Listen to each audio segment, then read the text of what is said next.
Hello everyone, I am Luminaria Yudinkal Gitoria from BSS Science 2, and we were going to talk about life table and survivorship.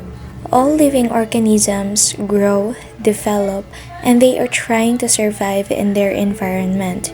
However, hindi lahat ng organisms is nabubuhay the same way or nagsusurvive at the same rate. There are some organisms that can live for many years, while others die at an early age. That's why scientists badly need to study these patterns. To what? Of course, to understand how population change over time. There are two important tools to use in ecology, which is the life table and survivorship. These tools helps explain how organisms develop, survive, and adapt to different environments or ecosystems. First, let's talk about life table. What is life table? Life table is a chart that shows how many individuals are alive or dead at each age. For example, in the US population 2011, out of 100,000 people, about 95,816 are expected to live to age 50, but only 57,000 may reach age 90. So this shows survival is high in early and middle age, but decreases in old age. Okay, another examples para mas maintindihan ninyo. We have here turtles. Meron tayong mga turtles na nag-iedad ng 0 to 3 years old. At the age of 0, meron tayong turtles na 100 ang nabubuhay. At the age of 1, only 70 turtles are alive. At the age of 2, only 50 turtles are alive. At the age of 3, only 20 turtles are alive. In this case, it helps us see when most turtles died or kung hanggang kailan sila usually nabubuhay. It also tells us who is still alive or died at kung anong edad ito nangyari. Why is it very important? Of course, to understand if population is growing or shrinking. And also, kailangan din nating malaman of course, sa mga scientists, to which age ang kailangan talaga ng protection. And also for them to study how organisms survive in nature or in their environment. Easy way to remember, life table is equals life record chart. Bakit siya tinawag na life record chart? Because it keeps a record of life and death in a population.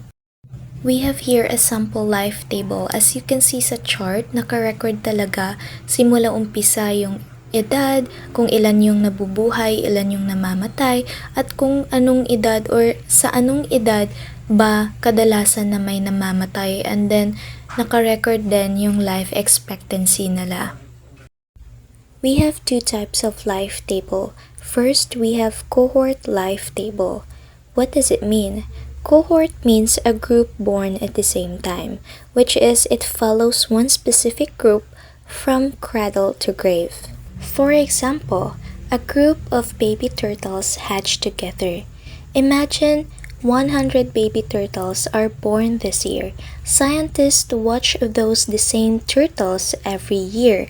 Nare-record nila kung ilan pa yung buhay and how many died each year. And still, kino-continue yan nila until nawala nang maiwan. So this shows survival over time for one group only. So easy way to remember, cohort life table, which means tracking one group throughout their whole life. Let's proceed. Now we have here static life table, or snapshot of population at one point in a time. So static means at one time only. It looks at individuals of different ages at one specific time. Example, imagine you go to a forest this year. You count 50 young rabbits, 30 adult rabbits, and you count 10 old rabbits. So, hindi mo sila finalo from birth talaga. You just counted them now. So basically, static life table Kaya siya tinawag na snapshot. It's because you are taking a picture of all ages at one time. Hindi mo sila pinag-aralan simula umpisa unlike the cohort life table, kundi ngayon mo lang sila pinag-aralan or ngayon mo lang binilang. Lagi nyo lang tandaan that cohort is equals to continuous tracking, while static naman is we called snapshot. I have here example of cohort and static life table. As you can see, cohort life table, as I've said earlier, follows a group born at the same time across their lifespan.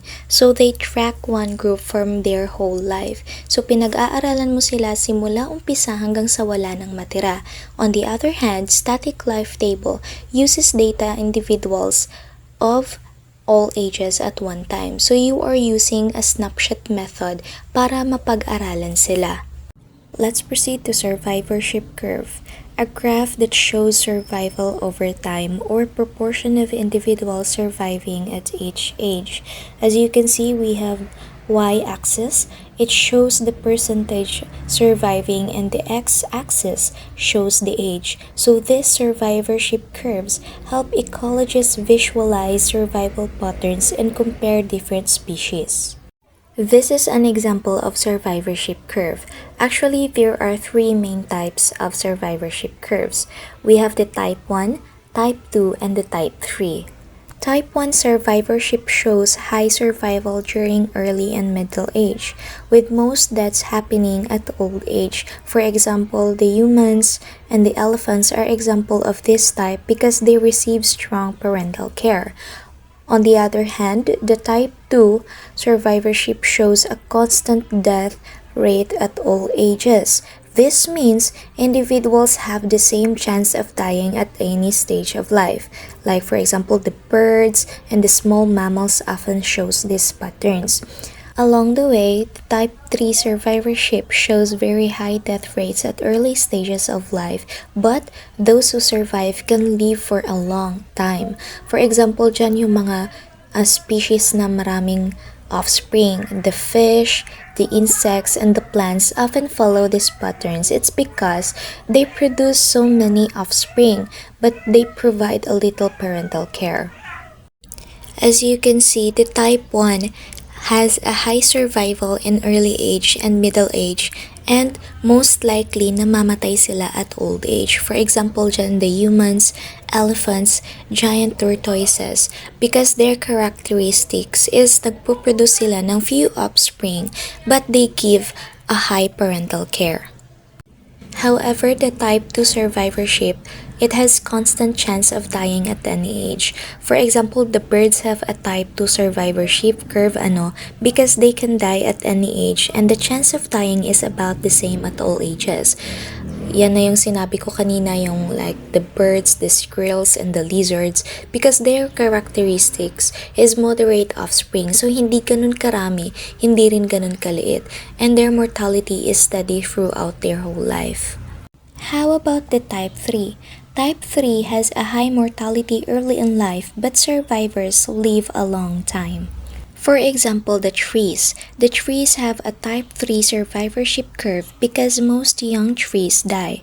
But once na nag-grow sila and na-pass nila yung certain age, they are much more likely to survive. Their characteristics, they produce so many offspring but give a low parental care.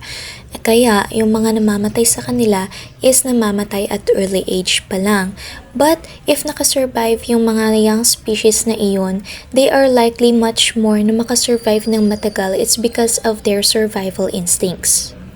Next is organisms' development and survival. Survival depends on the life stages. The way an organism develops, it affects its chances of survival. So organisms that grow slowly and receive protection from parents often survive longer. But the organisms that develop quickly and produce many offspring, it depends on the numbers rather than the care to survive. So these differences, it help explain why different organisms show different survivorship patterns. Let's proceed to biological adaptation.